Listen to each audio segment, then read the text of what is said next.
En este video introduzco algunas nociones preliminares de la teoría de conjuntos. ¿Me acompañan?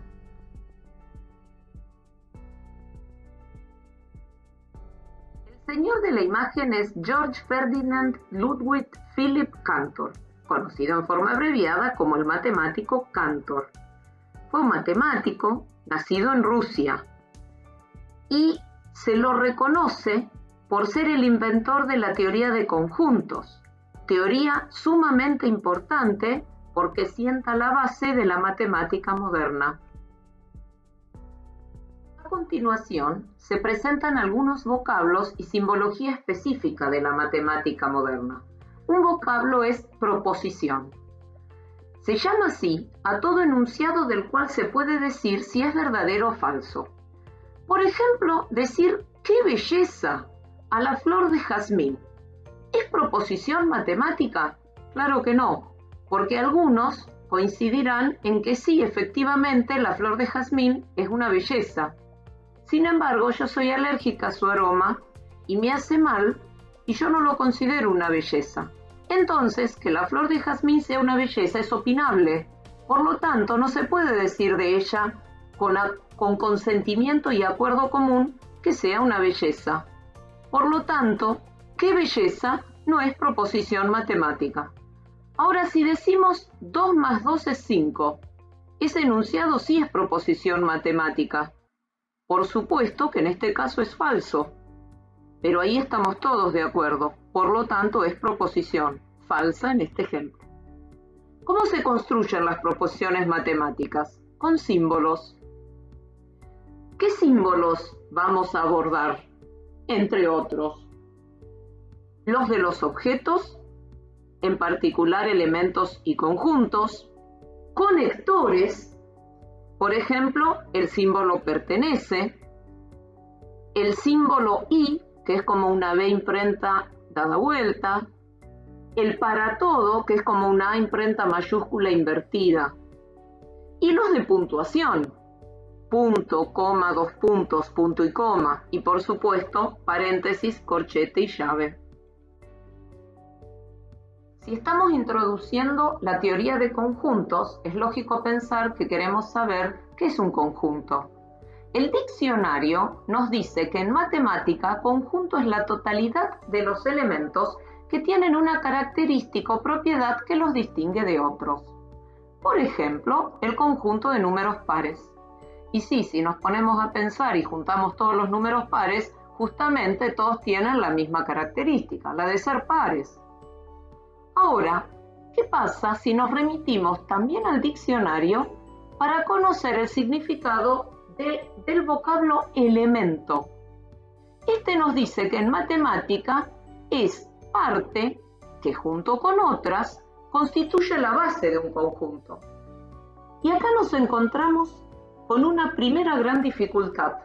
En matemática, para dar una definición, no es posible usar uno u otro vocablo en ellas.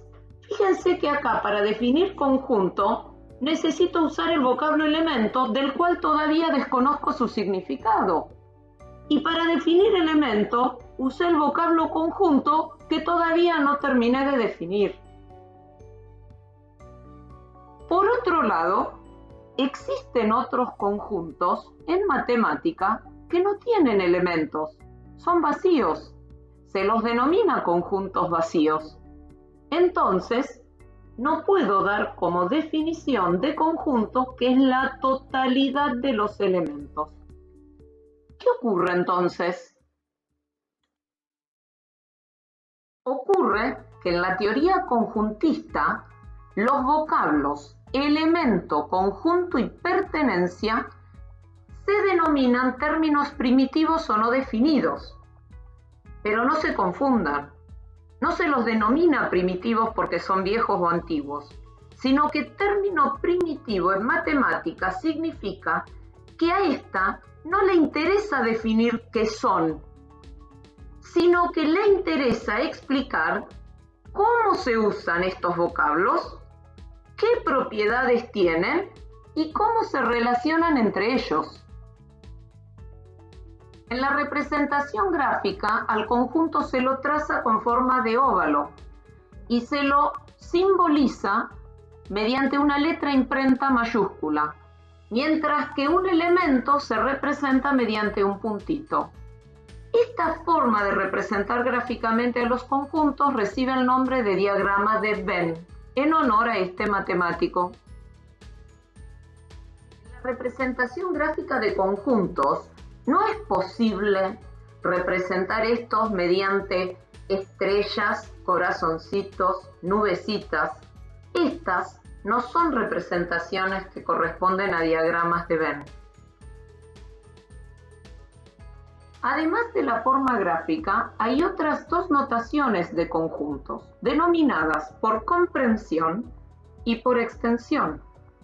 En cualquiera de ellas, primero se coloca en imprenta mayúscula el nombre del conjunto, por ejemplo, A. A continuación, el igual y las dos llaves, una que abre y otra que cierra, se lee es el conjunto formado por. Esta notación no se lee A igual llave, se lee A es el conjunto formado por. ¿Por qué cosa? Bueno, ahora lo vemos. A es el conjunto formado por los elementos A, E, I, O, U. Si la notación es por extensión, se nombran cada uno de los elementos del conjunto. En la notación por comprensión, en cambio, se da alguna propiedad de los elementos del conjunto. Por ejemplo, A es el conjunto de las X, tal que X es una vocal de nuestro alfabeto. También en forma más simple podemos leer esa simbología como A es el conjunto de las vocales de nuestro alfabeto. Acá hay algunos símbolos para destacar. Esta barra, que se lee tal que, indica que antes se va a dar algún símbolo, por ejemplo la letra X, se podría usar otra, que me indica con qué elementos se va a trabajar. En este caso son letras, pero en matemática usamos la X para indicar números. Atrás del tal que se da la propiedad de esos elementos X que se citan antes.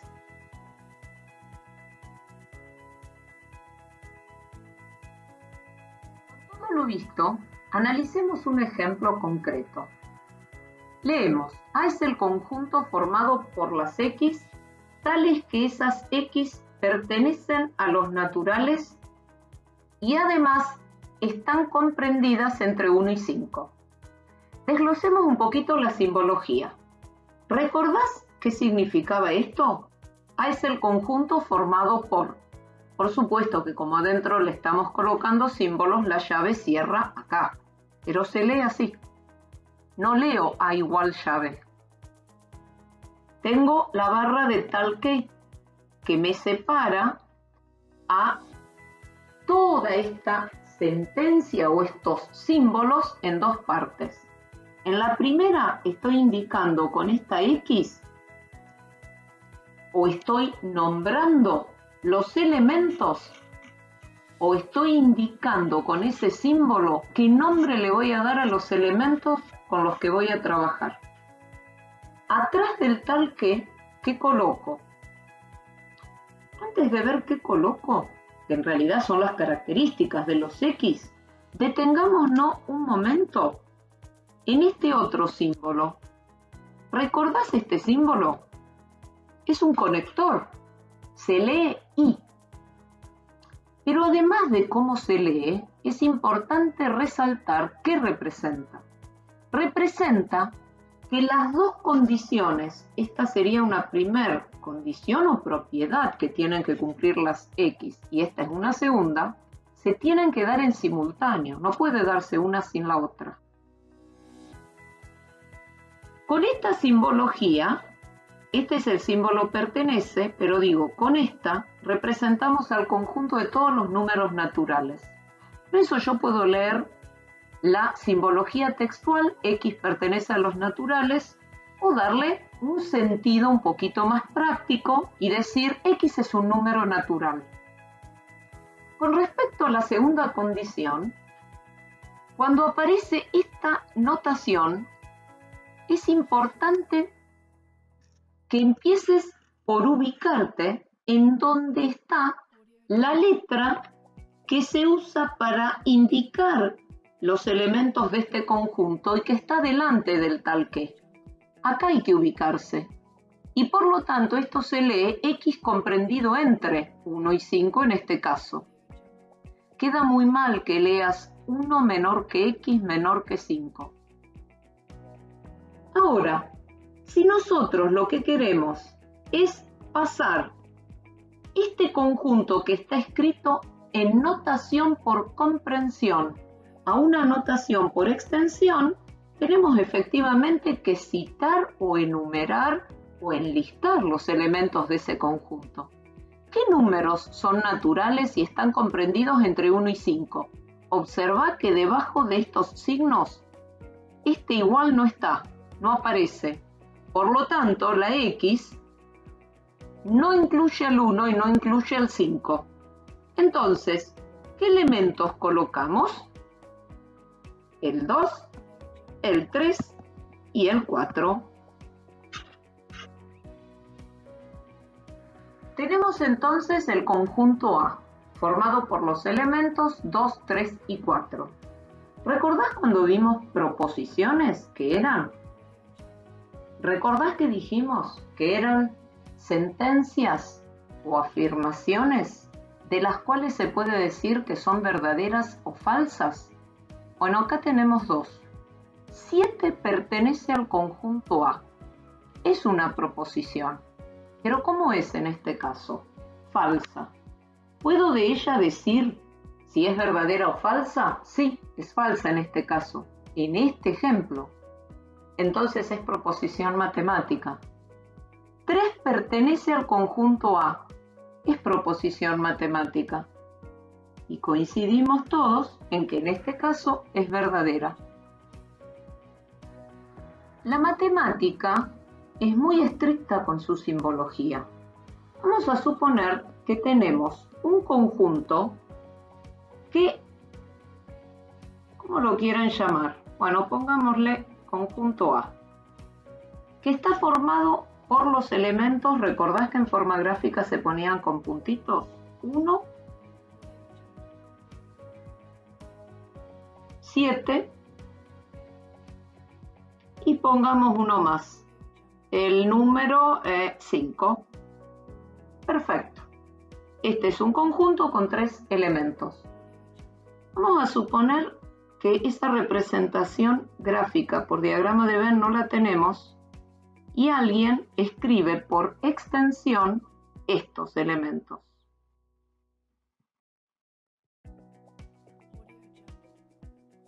Entonces, viene otra persona atrás y dice, yo tengo este conjunto A escrito por extensión, ahora lo voy a pasar a una representación gráfica. No tiene la representación gráfica anterior, ¿eh? Vamos a imaginar que esta es la que está en nuestra mente, que es el conjunto A original, pero lo anotamos así. Alguien podría decir, este es un conjunto formado por 2 elementos, el 1,5 y el 7. ¿Estaría bien eso? Sí, perfecto. Pero puede venir otra persona y decir, no. Los elementos de A son el 1 y el 5,7. ¿Eso estaría bien? Perfecto también. Es decir, si nosotros acá adentro separamos los elementos con una coma, ¿cómo distinguimos que ese es un signo de puntuación de separación y no una coma de un número decimal? Por eso, que si en mente teníamos este conjunto original que ahora estoy señalando en rojo, cuando escribimos por extensión los elementos que contienen, estos tienen que estar separados por un punto y coma. 1, punto y coma 5, punto y coma 7. Entonces leeríamos ahí sí que el conjunto A está formado por los números 1, 5 y 7. Y ahí no hay confusión. Un conjunto especial es el vacío, que se simboliza como se observa. Las dos llaves, si recordás, representan a un conjunto, pero al no tener ningún elemento adentro, se utilizan así como están para indicar conjunto vacío. En cambio, esta otra notación está indicando un diagrama de Venn que está tachado justamente porque no tiene elementos adentro. Veamos un par de ejemplos, uno netamente matemático. Leemos: A es el conjunto de las X tal que X es un número natural y, este Y en simultáneo, X es menor que 1. Bueno, hay dos condiciones que tienen que cumplir los elementos, estos elementos X. Que sean números naturales y que sean menores que 1. Los números naturales, si recordás, son el 1, el 2, el 3, etc. Seguramente habrás estudiado que son todos aquellos que sirven para contar. Este conjunto no tiene último elemento, pero hay algo que está bien definido. Comienza con el elemento 1. Entonces, puede ocurrir que haya números menores que 1, desde ya que sí, pero acá se tienen que cumplir las dos condiciones. No solo que el número sea menor que 1, sino que además sea natural. No existe ningún número natural menor que 1. Entonces A es un conjunto vacío. Veamos otro ejemplo no tan matemático. B es el conjunto de las X tal que X es estudiante de la escuela de estatura inferior a 3 milímetros. No aclara qué escuela, pero ¿tiene alguna importancia? Realmente no, porque en realidad no importa qué escuela sea. La condición de que su estatura sea inferior a 3 milímetros por ahora no es válida. Por lo tanto, este también es un conjunto vacío. Nos despedimos, pero no con globos, sino con conjuntos que por ahora se van, pero van a volver en otro video explicativo.